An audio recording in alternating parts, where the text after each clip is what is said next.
Muito se fala sobre a vontade de Deus.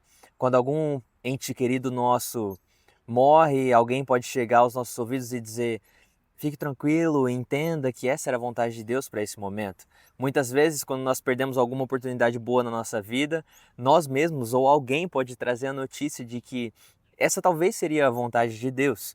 Ou até mesmo quando uma grande porta de oportunidade se abre na nossa vida, vem logo um pensamento do nosso interior que diz: essa só pode ser a vontade de Deus. E é sobre isso, essa vontade de Deus, que em alguns momentos da nossa vida, em algumas narrativas, pode mudar tanto, que eu quero falar com você através desse vídeo. Em Romanos 12:2, a palavra diz que a vontade de Deus é boa, perfeita e agradável. Mas a grande pergunta é: boa para quem? Perfeita quando? E agradável onde? Muitas vezes esse versículo é usado para dizer para nós: não se preocupe. A vontade de Deus é boa, perfeita e agradável e tudo vai dar certo. Não se preocupe com tal situação, porque no final a vontade de Deus é boa para nós. Só que, infelizmente, essa afirmação muitas vezes esconde as nossas decisões erradas, os nossos erros e as nossas falhas, justificando que de alguma forma a porta que se fechou para nós, a chance que nós perdemos, a morte de alguém, o acidente de alguém, era no fim das contas a vontade de Deus. Paulo diz que por conta do pecado da igreja de Corinto, quando ele se falava de um pecado relacionado à Santa Ceia, aquele pecado era a causa de muitos estarem fracos e até mesmo alguns já terem morrido. Seria essa a vontade de Deus? Quando Davi, um homem segundo o coração de Deus, escolhe não ir para a guerra e ficar lá na sacada do seu palácio, olhar para uma mulher tomando banho, cometer adultério e depois assassinato, seria essa a vontade de Deus? E quando Estevão, um homem cheio do Espírito Santo e cheio de fé, fez uma das maiores pregações que nós temos registradas no Novo Testamento, depois desse momento, ele foi assassinado por homens que conheciam a palavra do Senhor. Seria essa a vontade de Deus? Na sua essência, essa afirmação está correta. A palavra de Deus é realmente boa, perfeita e agradável. Porém, de acordo com esses exemplos que eu trouxe para você, nós precisamos entender que nós precisamos conhecer essa vontade e também cooperar com ela. E o primeiro ponto que eu quero te trazer é que existe uma única vontade para todos nós. No Evangelho de Marcos, no capítulo 16, no versículo 15, Jesus diz: ide e pregai o Evangelho a toda criatura, batizando-os em nome do Pai, do Filho e do Espírito Santo. Nós chamamos essa passagem, esse convite, esse chamado de a grande comissão. Nós precisamos entender que todos nós, como indivíduos, como filhos de Deus, nós temos um chamado de ir e pregar o Evangelho a toda criatura. Não importa a nossa profissão, não importa o nosso ministério, não importa se você foi chamado para ser um missionário em tempo integral ou somente para ser um empresário na sua cidade e tocar a sua empresa, o seu negócio local. Não importa, nós temos uma missão global envolvendo todos os filhos de Deus, que é ir e pregar o Evangelho. Paulo, quando escreveu sua primeira carta à igreja de Corinto, ele está falando sobre os alimentos consagrados. Em 1 Coríntios 10:31 ele diz: assim, quer vocês comam, quer bebam, quer façam qualquer outra coisa, faça tudo para a glória de Deus. E isso aqui é o que exemplifica bem o que eu quero dizer. Não importa o que nós formos fazer nessa terra, não importa a nossa profissão, nossa função, em que ciclo de amizade nós estamos, em que nível da sociedade, de modo financeiro, de modo social nós estamos. Nós temos um chamado, que é glorificar a Deus através da grande comissão. E para cooperar com essa vontade, que é para todos, nós precisamos entender que a vida com Deus não é sobre nós. A vida com Deus é sobre o projeto que Deus tem para a humanidade e como nós podemos cooperar com isso. E de acordo com esse primeiro ponto, é que nós precisamos ir, pregar e glorificar a Deus através de tudo o que nós fazemos. O segundo ponto que eu tenho para você é que existe uma vontade específica para você. Deus criou cada um de nós com um propósito, com um chamado, com talentos e dons específicos para executarmos coisas nessa terra. Quando nós olhamos para grandes homens de Deus na história, nós vemos que todos eles foram relevantes em algo, mas muitos foram totalmente diferentes nas suas ocupações, naquilo que fazia, como fazia, em que momento fazia. Alguns comparativos que eu tenho para você: Abraão, por exemplo, foi chamado a ser pai de muitas nações. Noé foi o construtor de uma grande arca.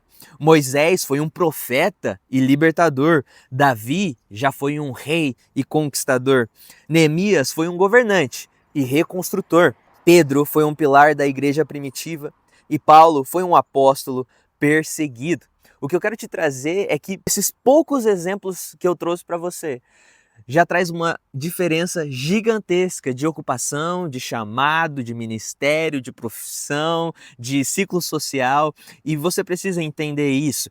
Talvez Deus te chamou para ser um profeta como Moisés, talvez Deus te chamou para reinar nessa terra, ser um governante como Davi, como Neemias, mas você precisa entender que Deus tem algo específico para você. Você não está nessa terra para fazer qualquer coisa. E nós precisamos buscar essa vontade do Senhor. Só que mais importante do que focar numa vontade específica, eu quero que você entenda que todos esses homens tinham um único propósito: tornar Deus conhecido, que é a mesma coisa que eu falei no primeiro ponto. O que era verdade antes para esses homens ainda é verdade hoje. Deus tem uma vontade para cada um de nós, mas depende de nós cooperar com ela ou não. Judas, por exemplo, foi um dos discípulos. Ele foi chamado a cooperar com Jesus, ele foi chamado a ser um seguidor, mas por conta de seu pecado, por conta da sua desobediência, ele escolheu trair Jesus. Nós não podemos acreditar que essa era a vontade de Deus para Judas.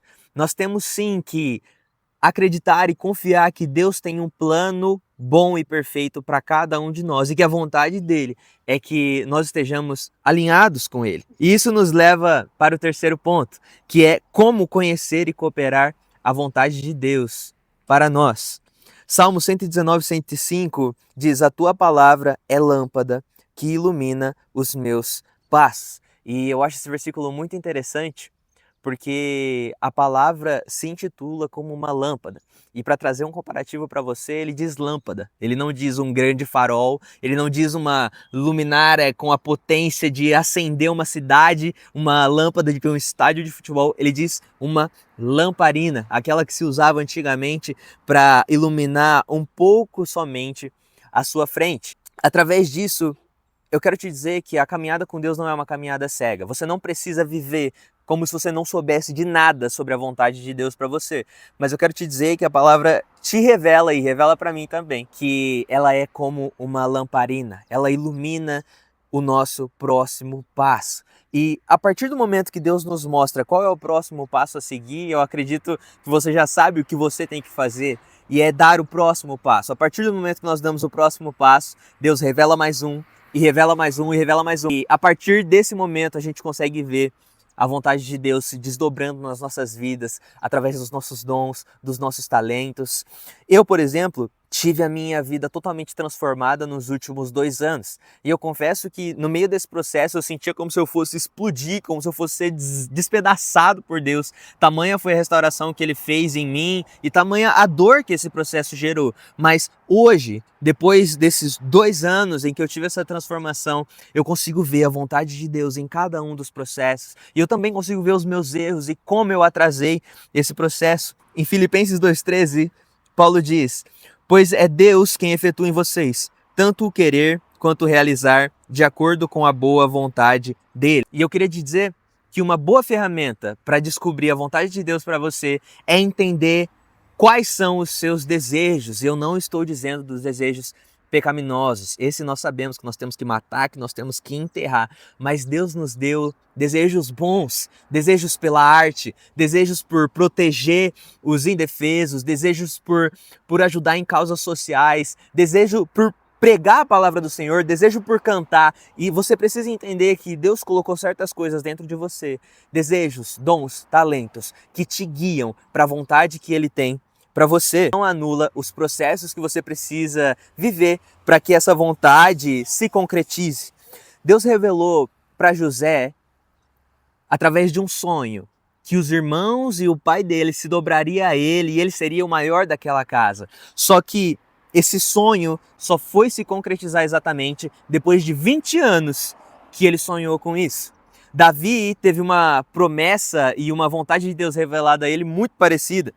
Davi foi ungido rei de Israel, mas ele só se tornou rei de Israel efetivamente depois de mais de 10 anos daquela promessa. Eu quero te dizer que a vontade de Deus, saber a vontade de Deus, não faz com que os processos sejam anulados, mas saber a vontade de Deus te prepara e te alinha para viver o que ele tem para você. Pensa comigo, talvez se José não soubesse que ele seria governador um dia, que ele seria o maior da casa dele, talvez ele teria desistido enquanto ele estava na prisão. Talvez ele diria: Deus nunca me falou nada, Deus não tem nada de especial para mim, eu nasci para morrer nessa prisão. Talvez Davi, quando estava sendo perseguido por Saul, pensaria: Deus nunca me ungiu, eu nunca fui chamado, eu só preciso morrer, eu vou fugir desse cara até que eu morra. Mas não, saber a vontade de Deus para nós é o que nos prepara para vivê-la plenamente. Deus não chama pessoas prontas, mas chama pessoas para prepará-las para o momento certo.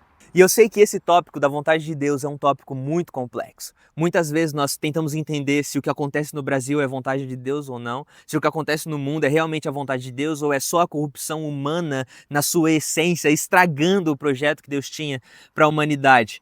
Mas eu gostaria que pelo menos você saísse desse vídeo com a compreensão desses 3 pontos. Primeiro, Deus tem uma vontade para todos nós, essa vontade é única. E essa vontade é chamada de a grande comissão.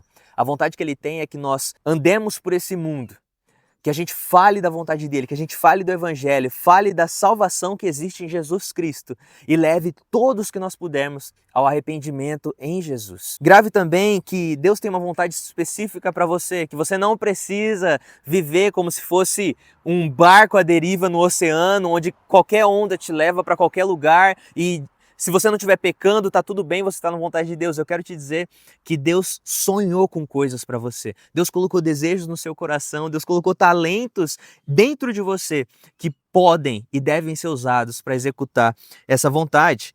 E, por último, e não menos importante, eu quero te dizer que saber desse chamado, quando você estiver descobrindo a vontade de Deus, saiba que isso não vai anular processo nenhum, mas sim vai te levar a processos, a situações difíceis, a momentos que vão te esmagar, como a gente fala das azeitonas, para sair o azeite.